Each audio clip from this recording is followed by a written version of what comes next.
Hello, ladies and gentlemen, and welcome again to Syriana Analysis. I'm your host, Kevork Almassian. Thank you very much for tuning into today's live streaming. I appreciate you, all of you, from the bottom of my heart. I can see you guys are happy and also mentioning your locations. Where are you tuning in from? And I'm very glad and grateful for one of the commentators who says, I like this intro, very well put together, good music and not too long. Finally, someone is giving some compliment about the intro. Usually people only criticize, and I promise you that I will, through a colleague and a friend, create a better still countdown.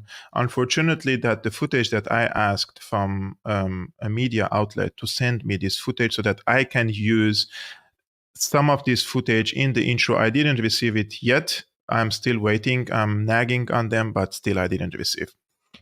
I want to talk about different things today, guys, and one of which is the Senate's, of course, approval for this package of aid. And I'm going to talk especially with my American audience in this regard, and the influence of the Israeli lobby over whether the House, whether the Senate, the congressmen and congresswomen and everything.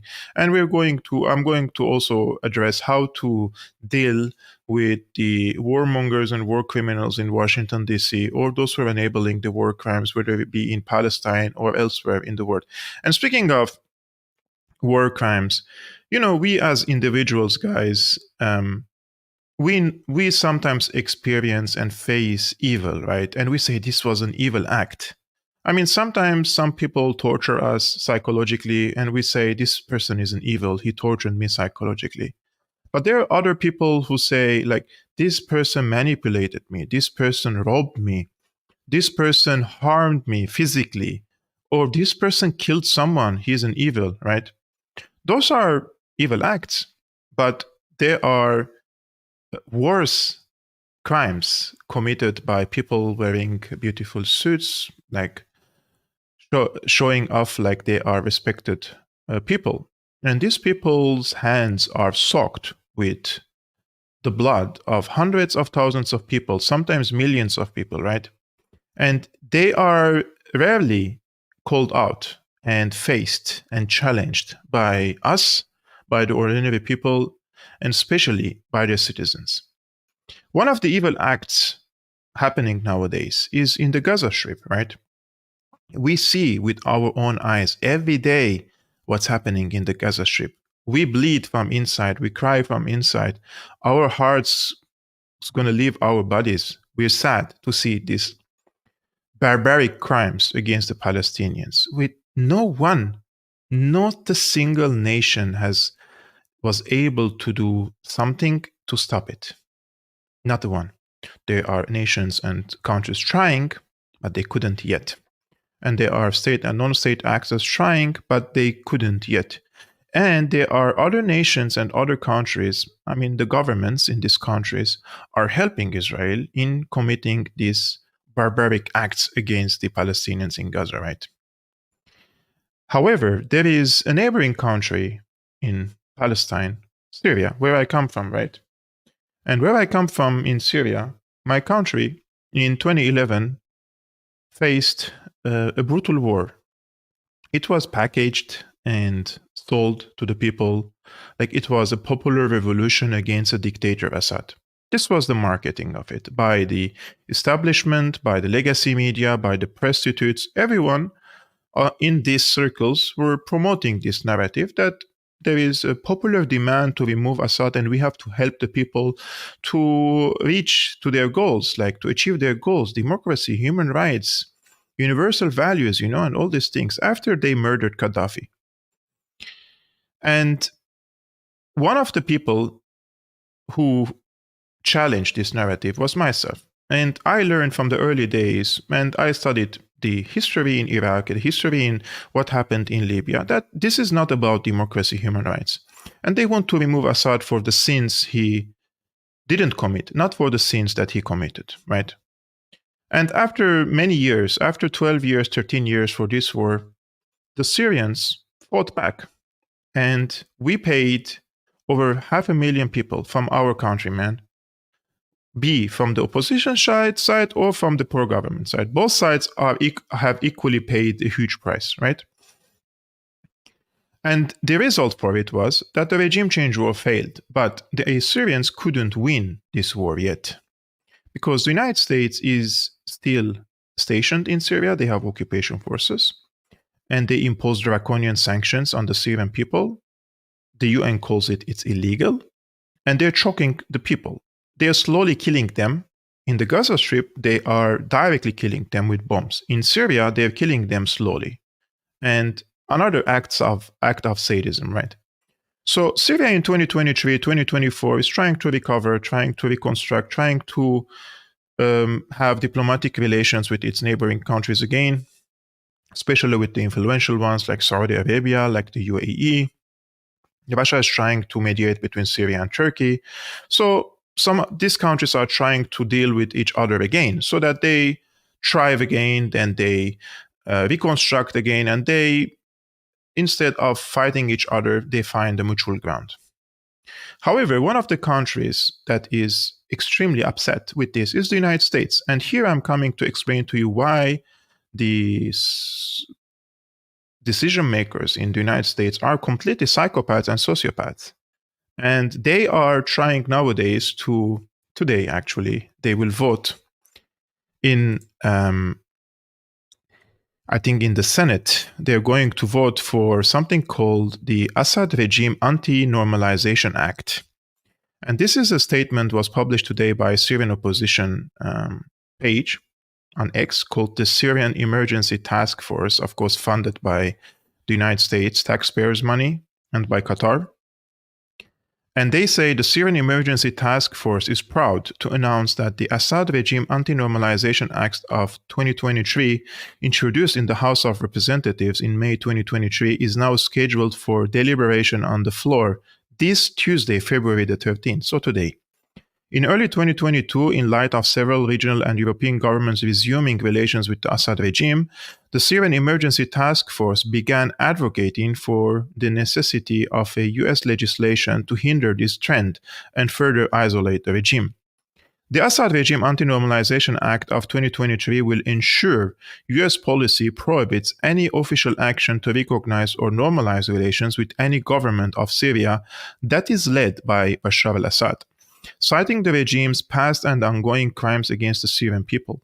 It intends to actively oppose any other government's recognition or normalization of relations with Assad's government by fully enforcing sanctions outlined in the Syria Civilian Protection Act of 2019 and Executive Order of 1389-4, the latter of which includes blocking property and entry of certain individuals involved in Syria. Additionally, the bill seeks to utilize all available authorities to deter reconstruction efforts in areas under Assad's control and prohibits any federal official or employee from taking actions or allocating funds that imply US recognition of Bashar al-Assad or his government. This is the Syrian Emergency Task Force, right? Those people who call themselves Syrian opposition, they are, of course, traitors. They are agents for the CIA. And they are funded by the American taxpayer money and, of course, by Qatar. And these people work is a Trojan horse, right? And they are working against the Syrian people, 15 million Syrians living in government-held areas. They are living in dire financial and livelihood situation. Guys, as much as I explained to you, maybe it's difficult because if you don't go and live there, it's difficult to comprehend the severity of the issue here. So whether you agree with the Assad, they call it a regime or not, this government is in control of 70% of the Syrian people. Over 15 to 17 million people live in government-held areas. And in the government-held areas, who is the party that is and can provide the basic necessities and the services to the people? Is the Syrian government, right? So by sanctioning the Syrian government, you are basically disallowing the Syrian people from getting the basic necessities. And this is mentioned in this statement, which clearly says that they're going to prevent reconstruction in the government-held areas, and they're going to impose sanctions on third-party countries or companies if they deal with the Assad regime in the tune of $50,000. So if you invest in Syria in government-held areas for $50,000 and above, you will be sanctioned by the United States. So if you have any assets in the United States, if you have any business relationship in the United States, or if you are doing business, American companies trying to import or export, do any types of work with the United States, then you will be sanctioned. This is the higher level of evilness, right? This is what I'm trying to explain to you, that this is what they do. These people are different type of people. They're not like me and you. They don't think like us. They're completely psychopaths. They don't feel for the suffering of the millions of people. Even if they die, they consider them flies. And the proof of that is what's happening nowadays in the Gaza Strip, right? The people there are living the worst humanitarian situation in 2023 and 2024. There are 500,000 people, so 500,000 people are living acute food shortages. They are on the brink of starvation and death. And despite that, which of these governments was capable of telling Israel to stop or to try to deter? No one. And the Americans, despite that they claim that they are trying to stop the Israelis or telling them to respect international law, all the indications say otherwise. This act that this bill that the Syrian opposition, of course, their so-called Syrian opposition, right, is trying to pass today, is supported by Senator Joe Wilson, Representative Joe Wilson. And Joe Wilson is a very, very pro-Israeli, pro-Netanyahu representative from the conservatives or from the Republicans. And recently, after the ICJ issued its initial indictment or its provisional measures against Israel, this is what he wrote about this case. I'm just going to show you what type of people the Syrian government, the Syrian opposition cooperate with. This is what he said. The International Court of Justice decision that South Africa claims against Israel under the Genocide Convention are plausible is shameful. These claims are without merit, and the US must continue to provide unwavering support to Israel to defend itself against Hamas. So, those are the type of people that the Syrian opposition collaborates and cooperates with in Washington, D.C. So how is it possible to cooperate and collaborate with such people and call yourself a Syrian? First of all, you are harming the Syrian people, over 15 million Syrian people. So in my opinion, you're a traitor. And secondly, you're a Zionist. By collaborating with such people, you are Syrian, probably Muslim, probably Christian, probably from other religions, but you're a Zionist. You are working with the Zionists to pursue a very narrow, selfish interest that you have, which is you want to come to power. And I myself, since 2011, I vote, like this was a promise for myself, that I'm not going to get tired about this case. I'm not going to get desperate. I'm not going to get tired or say, I don't want to speak about this. No, I will continue speaking about this case. I'm going to continue exposing this hypocrisy. I'm going to continue exposing these agents and these traitors for Syria, for the Syrian people, because they deserve to be called out. And the hypocrisy here is beyond sickening, because those are the same people who carry this Syrian revolution flag. If you don't know, guys, if you're new to Syrian revolution flag, I will show you. Revolution flag. This is the Syrian revolution flag. I will show you very quickly. You will see these flags. They are flying these flags even in pro-Palestinian demonstrations. This green one on the right side is the Syrian revolution flag. The Syrian official flag is on the left side, this red, white, and black. You will see this on the right side, this green one. They come to pro-Palestine demonstrations, and they claim that they are pro-Palestine while they're collaborating with Israeli lobby, with the Zionists in Washington, D.C. The hypocrisy is beyond me. I can't really explain this I don't have enough dictionary or enough vocabulary in my dictionary to explain this. So if you see these people next time in any pro-Palestine demo, call them out. Tell them what they are. And why are they collaborating with the Zionist lobby in Washington, D.C. to impose such brutal draconian sanctions on the Syrian people to slowly kill and murder their own people? And there is no other word than treason and betrayal. So this is on the level of this high evil act, right? And unfortunately, in the current times, guys, the United States, many people do not know that it's an empire. And any empire, when they expand around the world physically through their arms, they have to send their arms, they have to establish military bases around the world. But in some of the places that they cannot reach or they don't want to reach, they don't have to expend so much resources, there are better ways of controlling these areas. And one of which is spending money in these countries, enabling the government here to defend the interests of the United States or to be pro the United States by giving them incentives and carrots, spending so much billions of money. But in this case that today we are going to speak, the United States doesn't have this money, right? So the US Senate passed a $95.3 billion aid package for Ukraine and Israel and Taiwan, of course, but fate in the House is uncertain. Now, this bill has to go to the House. I think they will also, it will receive the green light in the House. But the United States doesn't have $96 billion now. So they're going to print this money and they're going to send it to foreign countries. And this will create more inflation in the United States. And then Joe Biden will blame Russia for it. Of course, his mouthpieces as well. They will blame Russia for it. And from the inflation, which is undeclared tax, you will pay it from your own pocket, right, in the United States. So this is the news. The Senate early Tuesday passed a $95.3 billion aid package for Ukraine, Israel, and Taiwan. I don't know why is this not, Pushing ahead after months of difficult negotiations and growing political divisions in the Republican Party over the role of the United States abroad. The vote came after a small group of Republicans opposed to the $60 billion for Ukraine held the Senate floor through the night, using the final hours of debate to argue that the US should focus on its own problems before sending money overseas.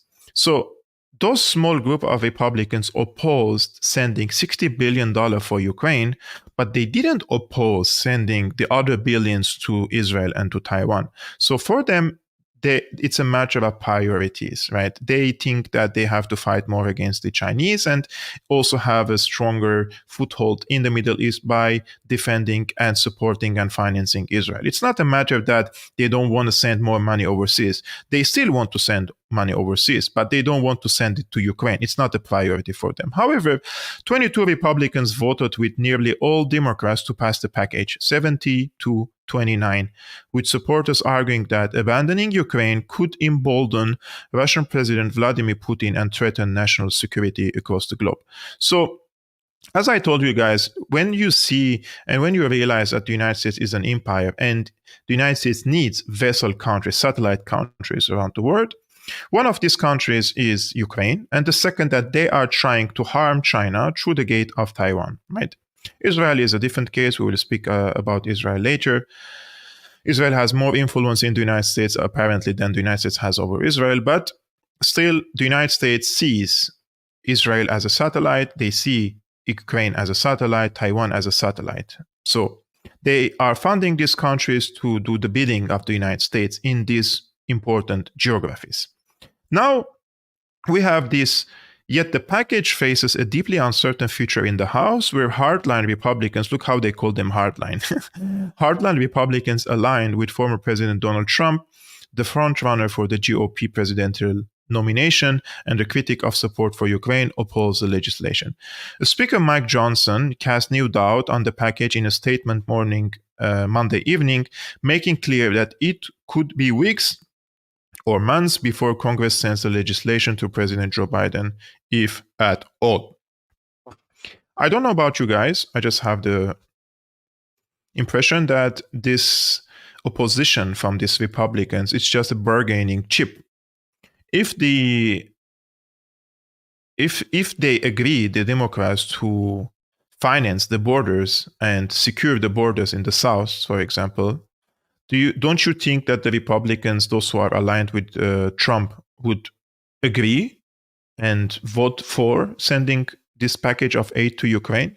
Let me know your opinions in this regard. I think this is just a bargaining chip for them, and they will, sooner or later, they will accept it. And this is what leader McConnell said in this regard. There is a video of him, a statement video, where he says the Senate moved closer to passing the $95.3 billion aid package for Ukraine, Israel, and Taiwan, showing undiminished bipartisanship despite opposition from Republican hardliners and Donald Trump. The Russian despot trying to conquer Ukraine also wants to see America weakened. The Chinese autocrat hoping to subjugate Taiwan also wants to consign American leadership to history. The Iranian regime that equips the slaughter of Israel's Jews and a terrorist war on international commerce also wants to shatter our influence in the region and spill American blood in the process. They tell us by their actions. Pretending not to hear them is not an option. It is essential we finish the work on this bill.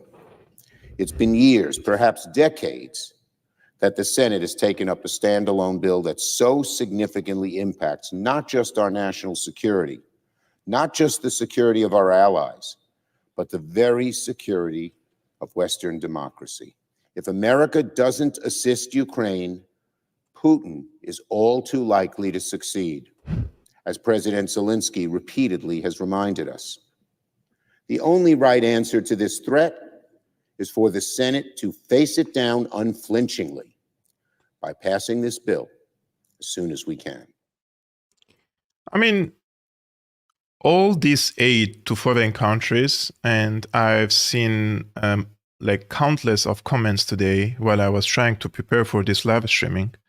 I go to YouTube, I go to X, and I read the comments under such videos, and it's like hilarious. American people are like calling their politicians traitors and calling them to improve their livelihoods, their infrastructure, their highways, their schools, their medical system, their healthcare, the borders. And all this money is going to secure the borders of some other country 12,000 kilometers away from the United States.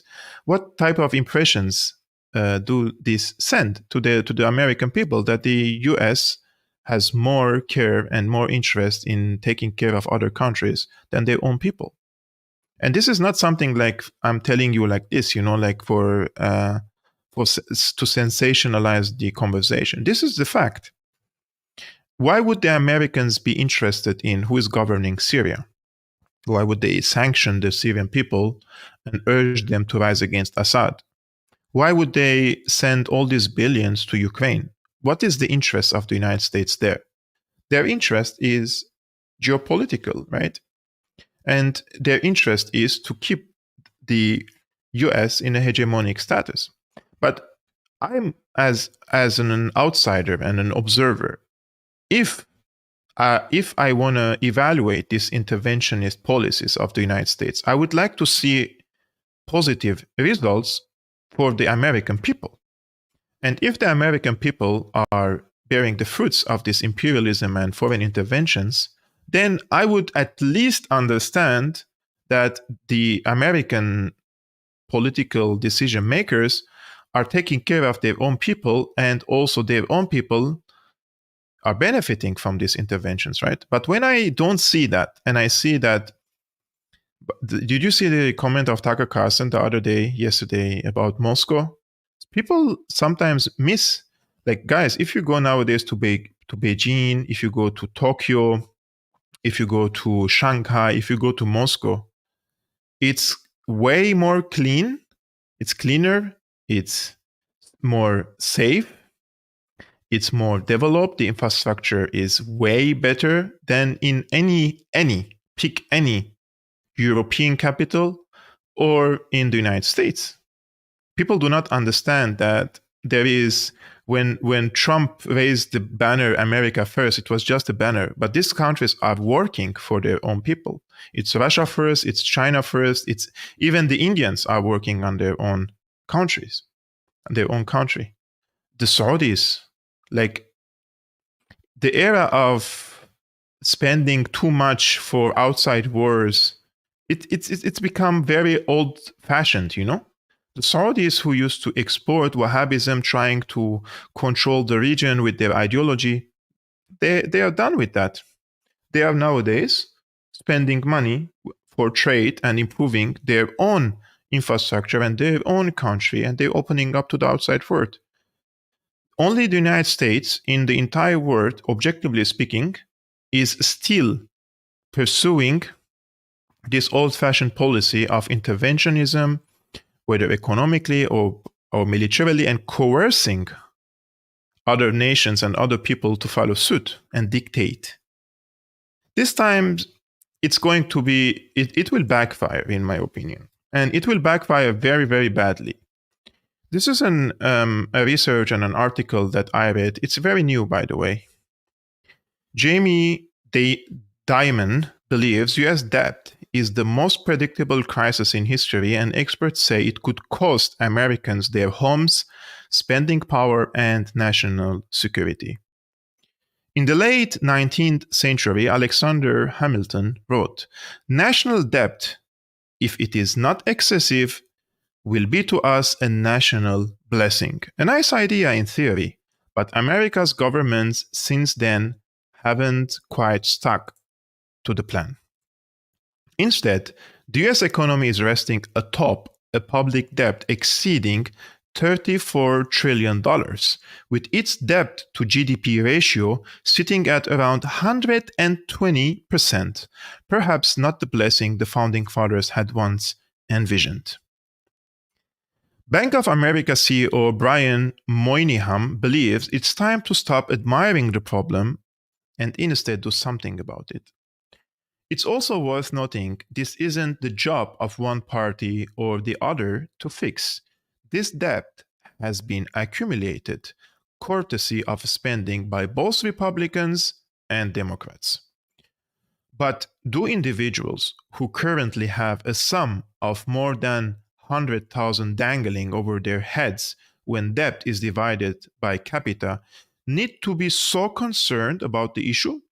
How will it impact their purse strings, their living costs, and their savings plan? How big is the threat? So Peter Peterson Foundation, it's a New York-based nonpartisan organization, believes debt could lead to reduced public spending, private investors losing faith in America's economy, a shrinking window of prosperity for US families thanks to worsening housing and jobs markets, and the threat to national security. This is where JP Morgan boss Dimon gets concerned. In a show economy, can the government expect to see an uptick in output to offset the investment? If the government is issuing debt to invest in high-return projects, then debt is good. If it is not, then the debt will be tough to pay off because of low future productivity. I think this sentence is really, really important. So if the government is issuing debt to invest in high-return projects, then the debt is good. If it's not, then the debt will be tough to pay off because of low future productivity. And here comes the real question. From this, how much was it? 80 million, 90 billion dollars that the United States now will spend and they will send to foreign countries. Is this a high return project? Will this return to profits for the American people? The answer is very simple, right?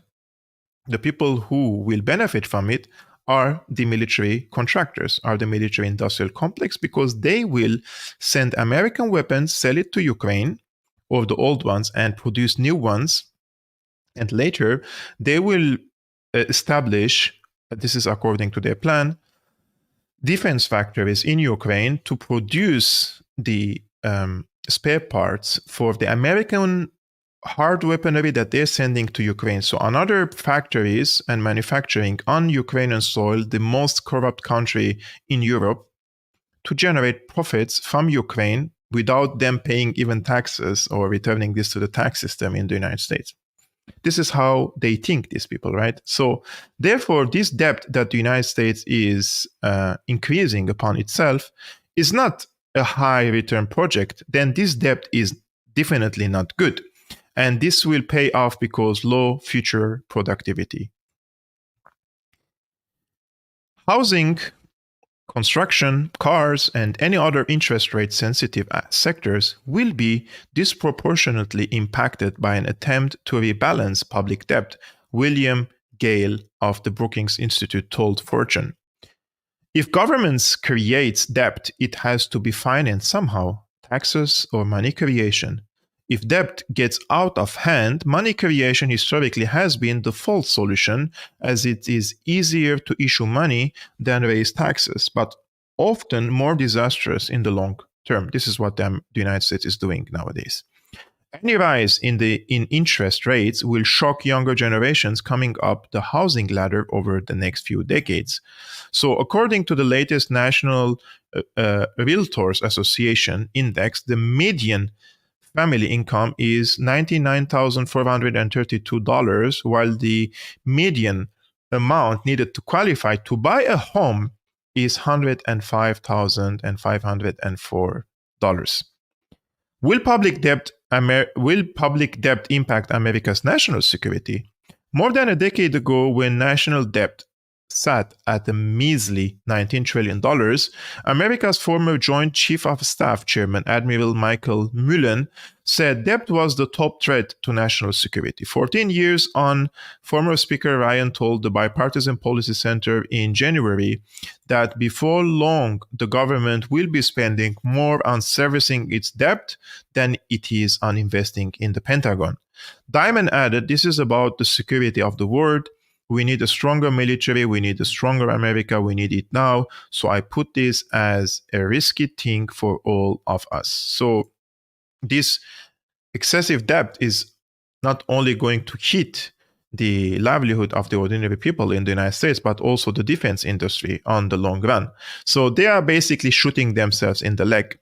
And while the American people are really outraged and upset about this case, there is someone who is not really upset and outraged and is happy about this, and it is Vladimir Zalinski. Zelensky posted this. He says, "I'm grateful to Senator Schumer and Leader McConnell and every U.S. senator who has supported continued assistance to Ukraine as we fight for freedom, democracy, and the values we all hold dear." Oh my God, my heart. "For us in Ukraine, continued U.S. assistance helps to save human lives from Russian terror. It means that life will continue in our cities and will triumph over war. American assistance brings just peace in Ukraine closer and restores global stability, resulting in increased security and prosperity for all Americans and all the free world." Do you guys really think that he believes what he just wrote here? I mean, of course, he didn't write this, but whoever is writing this, do you really think that sending more weapons to Ukraine will restore peace and stability with a nuclear Russia? Or do you really think that the United States, if they sponsor peace talks between the Russians and Ukrainians, will lead into peace and stability? Which one is more plausible to lead to peace? More weapons to Ukraine or more diplomacy in Ukraine? Which one will create more peace and stability? Sending weapons to Ukraine, and which will lead to the killing of more Ukrainians and more Russians, or the vice versa? I mean, the logic is completely twisted nowadays. And this is something that I've been following, and I think there is a consistent effort to not only twist the realities, but to destroy objective truth and objective realities. They want us to believe in things that we can see in front of our eyes. It's inaccurate, right? They want to tell us that if the sky is blue, they want to tell us the sky is black. And we can see with our own eyes that it's blue. But they continue and repeat the narrative until enough people believe. And those who do not believe in the narrative, they call them information terrorists. Remember that? And this has happened multiple times in the past few years. During Corona times, They were called information terrorists or misinformation terrorists. And now Ursula von der Leyen says the biggest threat that challenges or faces humanity is not wars, is not what they say, climate change. It is misinformation and disinformation. So they give a really big importance to it. So we have to be really equipped and careful about this, because they are going to come after the people who have independent thoughts and independent ideas. They're going to call them terrorists, information terrorists, digital terrorists, and they're going to incriminate them. They're going to, I'm very confident that the time of free speech is going to come to an end. And this is not like in the next few months, but it is going to come to an end. Just give it a few years. They will try very, very hard. And I truly hope, I'm not really hopeful about that, but I really hope that enough people would push back. If they don't, then we're going to very dark dystopian times. And when I see such like there is a unanimity, between the Republicans and the Democrats for sending all this aid. One of the posts that I remembered and I wanted to share with you is this. It's from the APAC page on Twitter. It says more than 95% of APAC-backed candidates won their election last night.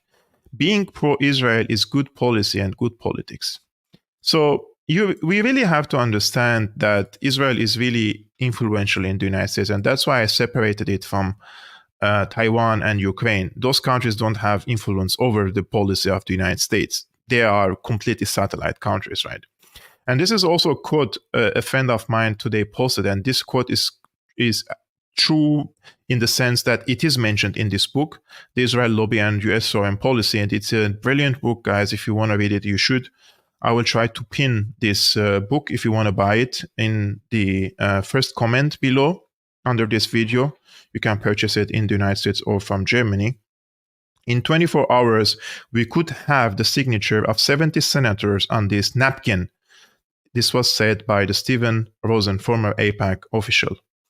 And I wanted to dig in a little bit more just to show you how much of influence APAC has. And this is coming from jewishcurrents.org. It says APAC spent big to defeat progressives this election cycle. And I just want to mention to you guys just one example from this, that how the APAC works to defeat other candidates and help the candidates who are pro-Zionist in the face of the candidates who are not pro-Zionist. When Nida Allam launched her bid for Congress last November, this article is from 2022, so this incident is from 2021. When Nida Allam launched her bid for Congress last November, she had reason to be confident. Allam, a commissioner of Durham County, North Carolina, and the first Muslim woman to hold office in the state, raised $700,000 in just the first 6 months of her campaign. The Working Families Party endorsed her in January. In April, Senators Bernie Sanders and Elizabeth Warren, both popular among progressives in the district, endorsed her. But then APAC, the most influential Israel lobby group in Washington, intervened. Allam had called for an end to Israel's violent illegal occupation, a stance anathema to AIPAC's interests. From March to May, the United Democracy Project, AIPAC Super PAC, spent over $2 million on mailers and advertisements in support of Valerie Fushi, Allam's main opponent in the Democratic primary. Such groups are allowed to spend unlimited sums of money for or against a candidate, but are barred from conditioning with candidates themselves. AIPAC's Political Action Committee, PAC, bundled another $460,000 from individual contributors for Fushi's campaign, constituting about 39% of Fushi's total fundraising. Fushi also benefited from about $1 million in spending by Protect Our Future, a super PAC bankrolled by Sam Bankman-Fried, the 30-year-old crypto tycoon and philanthropist whose multi-billion-dollar fortune vaporized last week amid a still unfolding scandal and another 290,000 from the APAC-tied group Democratic Majority for Israel, among other groups. Alam, by contrast, was boosted by just 240,000 in total spending by progressive groups and raised about 1.2 million in total, according to her campaign. So her competitor, I think she collected around like $4 million compared to her, and she had like around $1.2 million in total. So she was defeated in this case. This is how APAC also works in Washington, D.C. I just wanted for you guys to know about this story because it's important for us to get an impression from a first-hand, let's say, experiences of people who were candidates and they failed and why they failed and how the APAC intervened in this case, right?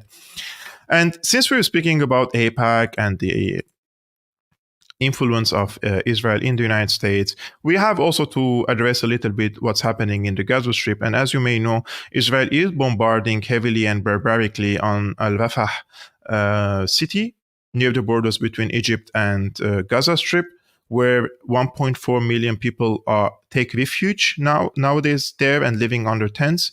And they are killing tens of people in this city with the hope that they will leave finally the Gaza Strip and go to Egypt. And this is the plan, in my opinion. And the John Kirby was asked about this case because you remember the reports that say Joe Biden is mad at Netanyahu for giving or for deciding to go to Rafah. So the UN National Security Council spokesperson John Kirby says, we are going to continue to support Israel. They have a right to defend themselves. This was a response to a question regarding whether Biden threatened to strip aid to Israel if they advance a Rafah operation that doesn't account for civilians. So there you have it. Aid won't stop no matter what Israel does. And on Rafah, has the president ever threatened to strip military assistance from Israel if they move ahead with a Rafah operation that does not take into consequence what happens with civilians? We're going to continue to support Israel. They have a right to defend themselves against Hamas, and we're going to continue to make sure they have the tools and the capabilities to do that. Here you have it, guys. So all this talk about Biden is angry. I'm sure Biden doesn't even know what's happening in Gaza. Doesn't even know anything about the details of what's happening there. He can't even remember the name of Hamas the other day when he was speaking about the ceasefire between the both sides. He called it an opposition. Just before jumping to the next part of this live streaming, guys, I would really appreciate it. While you watch this live streaming, just hit the like button, thumbs up. It really helps me with the algorithm of YouTube and attracts more people to watch this video. I would really appreciate that. But many people were asking me, what can they do in the United States to stop this madness, right? What can you do? You're really powerless. I understand that. But at least you can, what you can do is to call these people out wherever and whenever you see them. And one of these people is, of course, Hillary Clinton. And this was in Hillary Rodham Clinton. And this is Institute for Global Politics. And she was invited as a speaker. And I think this is one of the good ways to call these people out and embarrass them and call them what they are, war criminals. And yeah, I would like to show you this video because I would like to encourage you whenever and wherever you see these people to call them out. Thank you very much.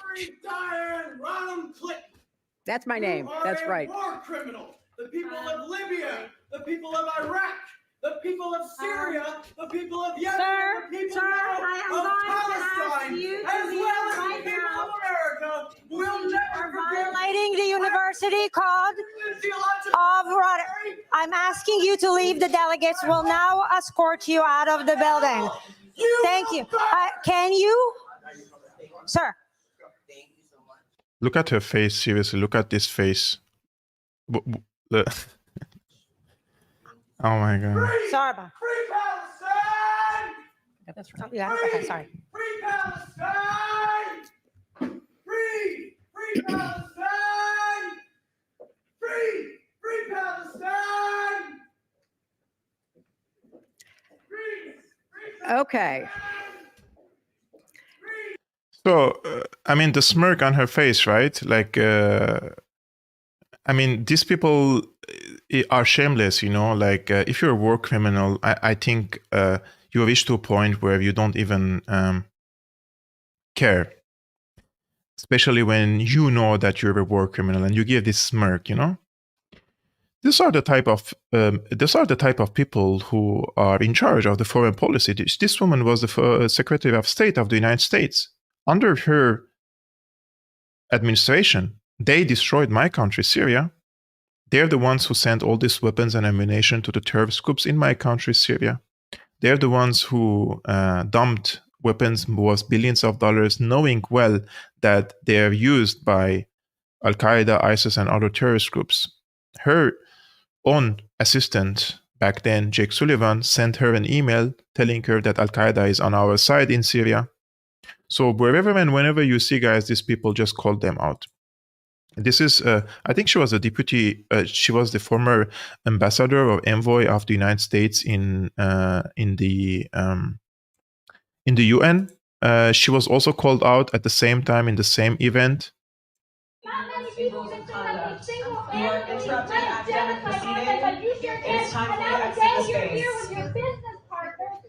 This is a violation of the Universal Civil Rights Act.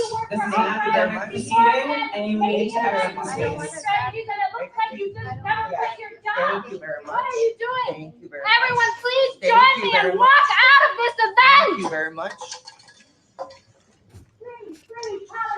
Free Palestine! In front of us and staying concerned for the victims of sexual violence as us, your students, sit here in front of you. Some of us have been the victims of sexual assault and rape by Israeli occupation soldiers, not to mention these hundreds and thousands of Palestinian women who have been victims of sexual assault and violence in Palestine. As this genocide unfolds, you and Hillary Clinton manufacture consent.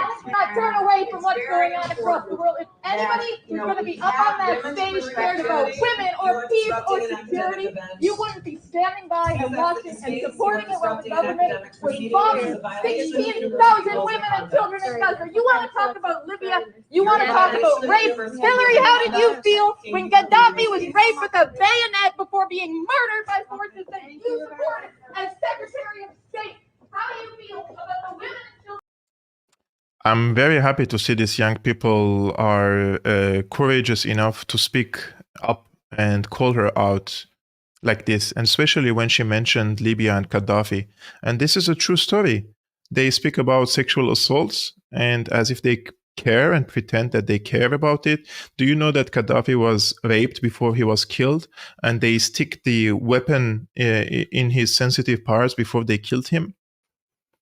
Those are the people who were directly supported by Hillary Clinton in Libya, and similar people who stoned people to death in my country. I've seen videos like throwing stones on women and kill them.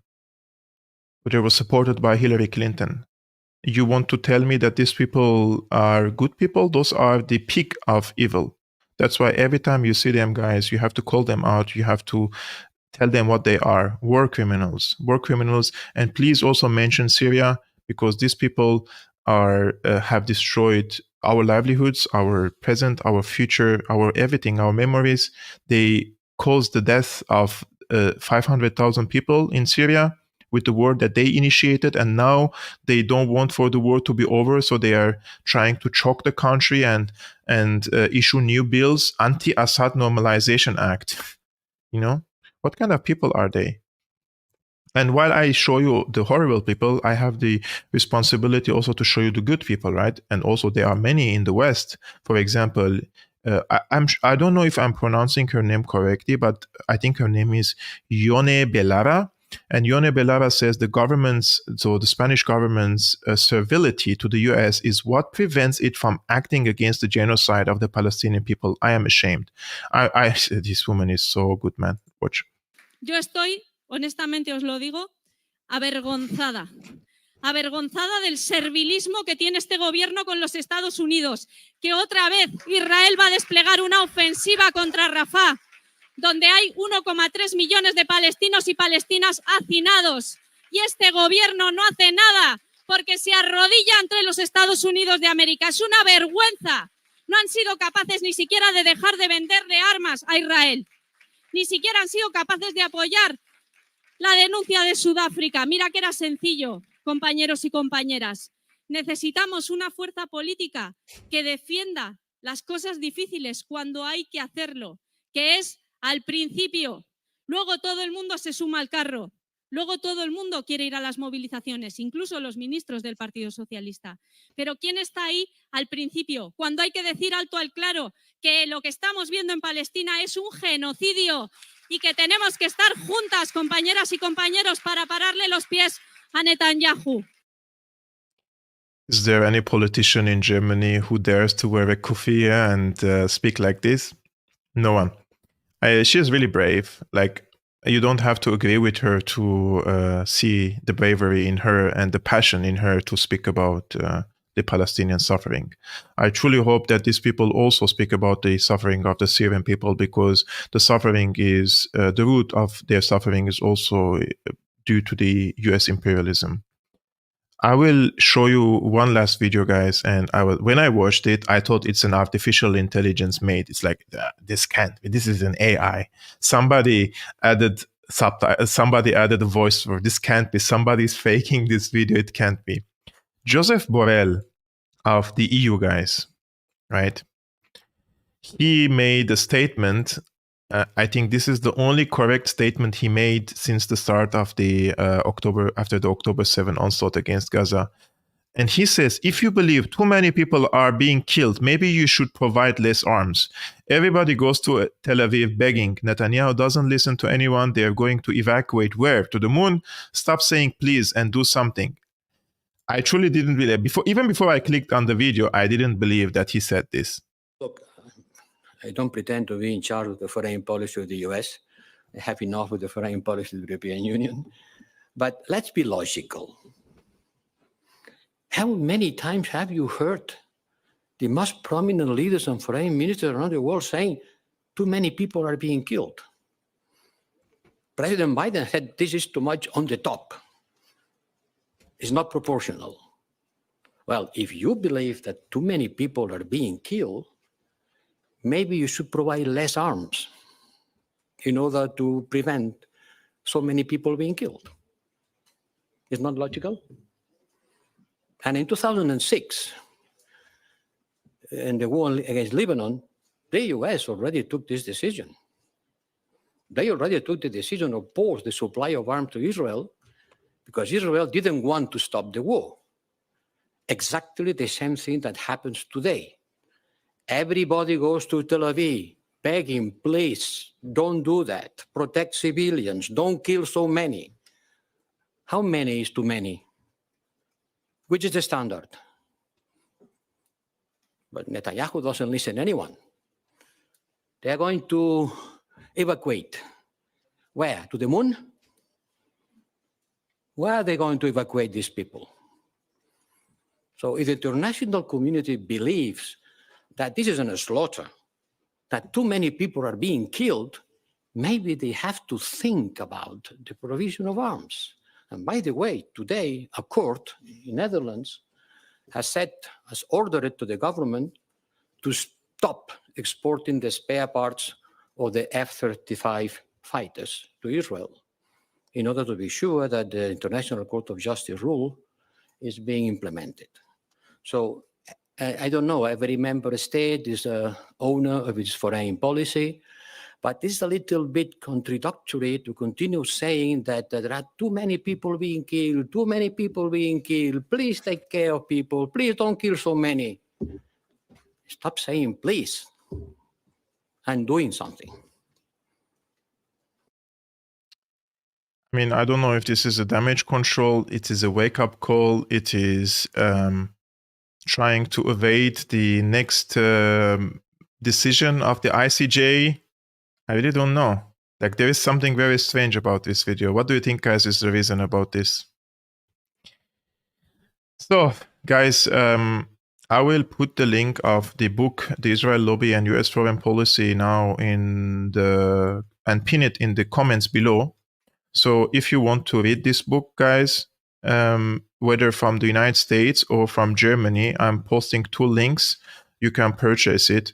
Those are just for complete transparency. Those are affiliate links, but I don't get, you don't pay anything extra. But if you buy and read the book, I just get a commission from it. So thank you very much, guys, for tuning into today's live streaming. I truly appreciate all of you and all your comments and ideas and insights about what I'm saying. Please hit the like button before leaving. It's a great help to me, really, when you do that. And if you want to support my independent work like this one I'm doing on a daily basis from Monday to Saturday, you can become a patron. The link is scrolling on the screen, patreon.com/Syriana Analysis. And I will see you tomorrow. Tomorrow is Wednesday at 5 p.m. Central European Time. Peace be upon you. Salam.